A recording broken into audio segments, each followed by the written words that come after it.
રાજધાની વોશિંગ્ટન ડીસીમાં એક પેસેન્જર વિમાન અને હેલિકોપ્ટર વચ્ચે ટક્કર થઈ છે. દુર્ઘટના બાદ પેસેન્જર વિમાન પોટોમેક નદીમાં પડી ગયું હતું અને વિમાનમાં 4 ક્રૂ મેમ્બર સહિત 64 લોકો સવાર હતા અને ન્યૂઝ પ્રમાણે કહેવામાં આવી રહ્યું છે કે 18 લોકોને મૃતદેહ મળી આવ્યા છે.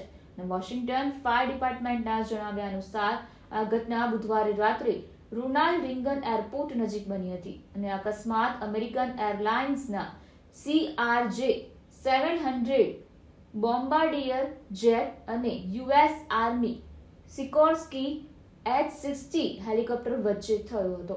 અને સેનાના અધિકારીઓના જણાવ્યા અનુસાર હેલિકોપ્ટરમાં 3 લોકો પણ સવાર હતા.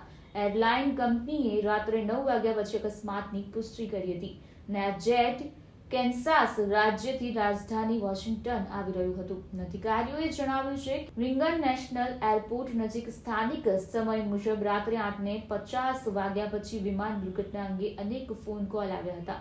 હાલમાં એરપોર્ટ પર બધી ફ્લાઇટ્સ અને લેન્ડિંગ બંધ કરી દેવામાં આવ્યા છે. બંને વિમાનોના કાટમાળ પોટોમેક નદીમાં છે અને વોશિંગ્ટન પોસ્ટ અનુસાર પાણીમાંથી અનેક મૃતદેહો મળી આવ્યા છે. દરમિયાન NBCએ અહેવાલ આપ્યો છે કે પોટોમેક નદીમાંથી 4 લોકોને જીવતા બચાવી લેવામાં આવ્યા છે.